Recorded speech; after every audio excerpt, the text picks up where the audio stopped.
Kakapasok lang, heto na. Good news ito, Big Pasabog, VP Sara, kabado sila ngayon. Ayan, syempre itong balitang ating matutunghayan ngayon ay nagmula kay Pinas News Portal. At ito po ang inyong lingkod na si BT na magbibigay ng reaksyon at komento dito sa video na ating matutunghayan ngayon. At huwag na natin pagtagalin at sabay-sabay na natin panoorin ang laman ng video na hatid sa atin ni Pinas News Portal at bibigyan natin ng reaksyon ang balitang ito. Pasok! Ito, bigyan natin ng reaction, opinion, itong post ni Lance Duterte. Ayun, bago natin simulan ng video ito, nais ko nga pala magbigay ng credits dito sa boses na madidinig natin ngayon at bibigyan ng reaksyon walang iba, kundi si General Macanas. Siyempre, huwag niyong kalimutan na bisitahin si General Macanas ang kanyang channel, ang kanyang social media platforms. No? Lalong-lalo na yung The General's Viewpoint, mga katunay. Suportahan natin yan, General Macanas. Ipagpatuloy natin. Feeling proud in Camp Aguinaldo, Quezon City, sabi niya. 1 hour ago ito, bago pa. BP Inday Sara Duterte with our hardworking and valiant men in uniform. Wow! So, kararating lang ni BP Sara galing sa The Hague, Netherlands. So, trabaho na naman siya. Nako, ang isa sa inuna niyang kinausap o fellowship, whatever, mga sundalo natin na tuwan-tuwa. Okay, pakita ko lang itong mga pictures na pinos ni Kona. Yan o. Siguro mga commanders ito. Wow. Yan. Kita nyo naman, no? Tuwan-tuwa yung mga sundalo sa pagbabalik ni BP Sara. No, kita mo naman, no, sa litrato pa lang hindi na natin makakaila yung ngiti nila. Oh, ha? Oh, diyan talagang yung mga Duterte talaga, no, napapansin natin is talagang malalapit sila sa mga kasundaluhan natin. 'Di ba? Nakita nyo naman kung paano bigyan ng magandang pabor lagi ni PRRD yung mga sundalo. Syempre, kumbaga daman ng mga Duterte, no, lalong-lalo na ni PRRD, ni BP Sara, yung paghihirap na ginagawa ng mga sundalo natin. 'Di ba? Hindi lang basta-basta trabaho yung ginagawa nila, kundi serbisyo sa buong Pilipinas, sa bansa natin. Kumbaga sila yung dumidepensa para tayo ay hindi masugod ng mga masasamang espiritu. 'Di ba? Parang mga ganyan. Kumbaga napakahirap ng ginagawa nila is malaking sakripisyo. Yung isang paa nila talagang nasa hukay. No? Lalong-lalo syempre pag may mga mission 'yan. 'Di ba? Minsan nakikipaglaban sila sa gubat, napapanood natin sa mga ganun. Halos ang hirap ng ganung sitwasyon. Kasi mga kakainin nila, ganito, tapos minsan hindi ka pa nakakakain, makikipagbakbakan ka na eh. Ang hirap talaga, hirap maging sundalo talaga. No? Kaya talagang damang-dama ng mga Duterte kung ano yung paghihirap. Kaya naman, worth naman yung mga ibinibigay ng mga Duterte noon, lalong-lalo na ng PRRD, sa mga kasundaluhan natin. Yan, nakikipag-alaman, no? Ito, group picture.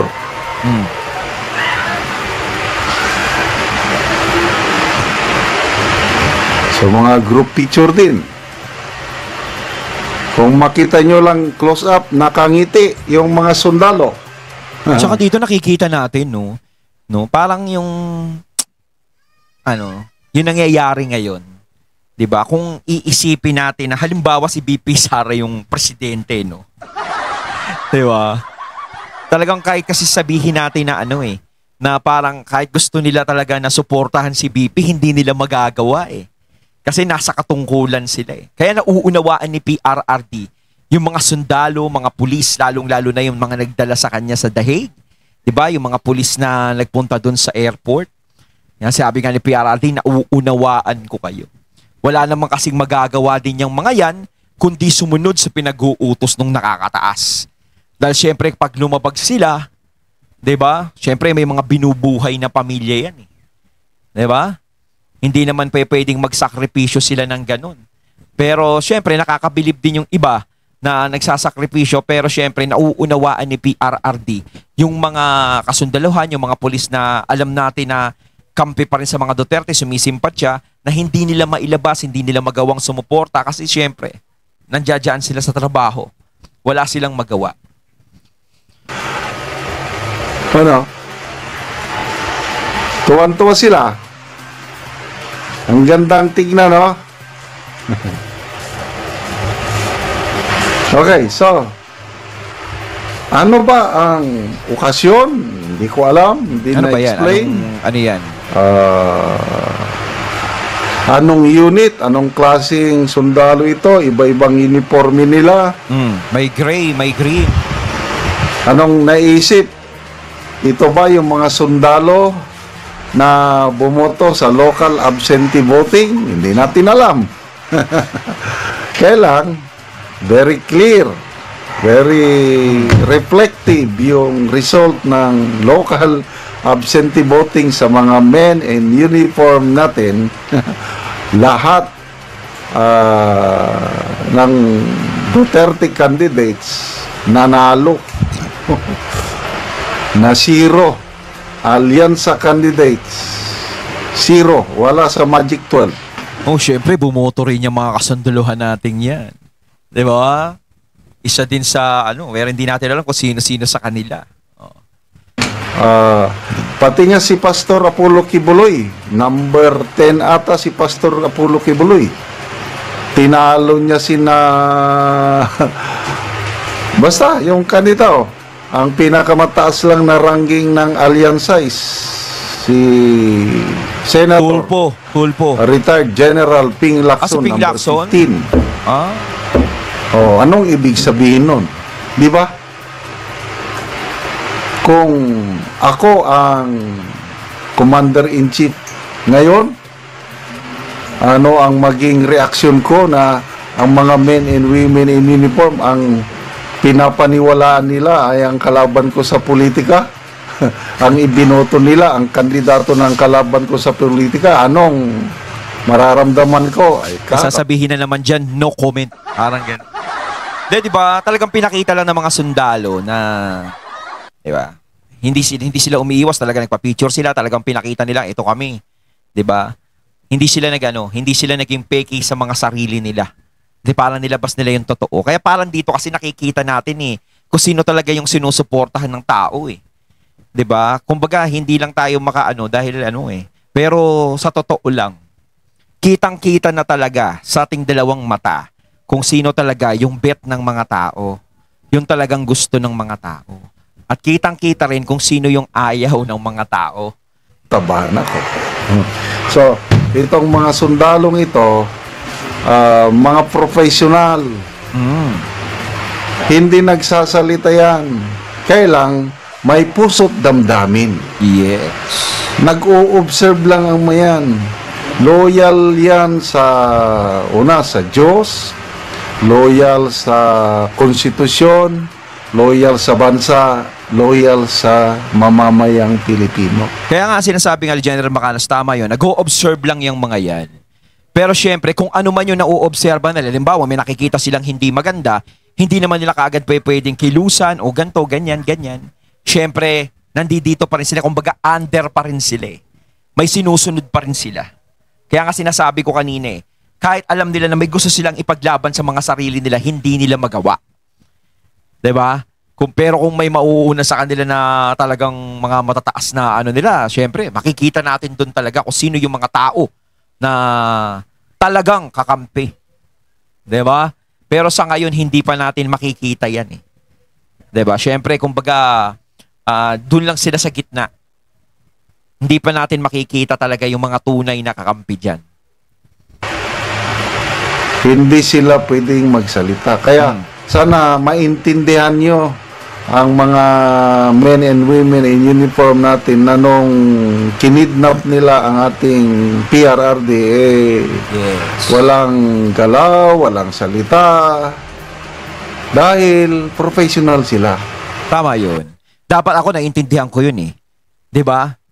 Kumbaga, kahit nga sinasabi natin na nasa puso nila na parang labag sa kalooban nila yung pagkakadala kay PRRD sa ICC, wala naman silang magawa. Uulitin ko dahil syempre utos na nakatataas at meron silang sinusunod.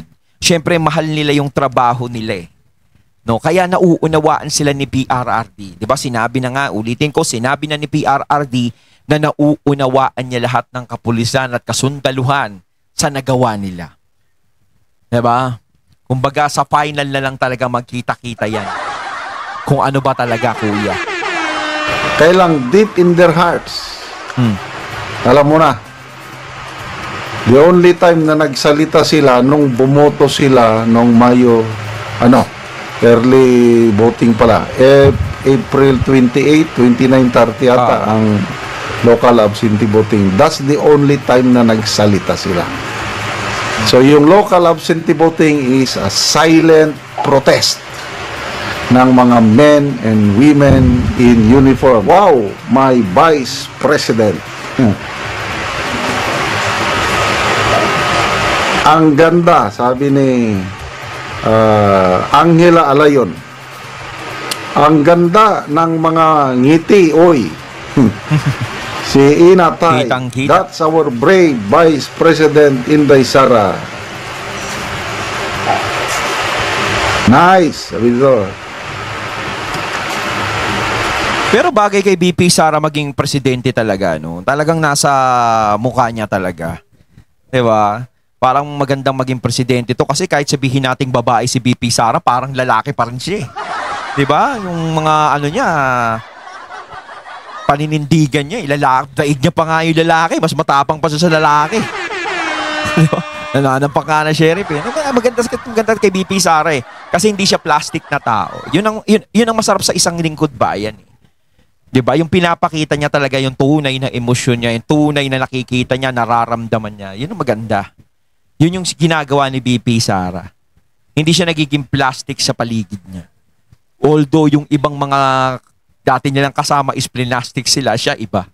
Talagang pag ayaw niya sa'yo, ganun yan. 'Di ba? Kaya talaga nagustuhan ng mga tao yung mga Duterte dahil isa yan sa mga ugali ng mga Duterte na kinabiliban sa kanila. Salute to our Vice President, Jus Zizom, future Commander-in-Chief, Inday Sara.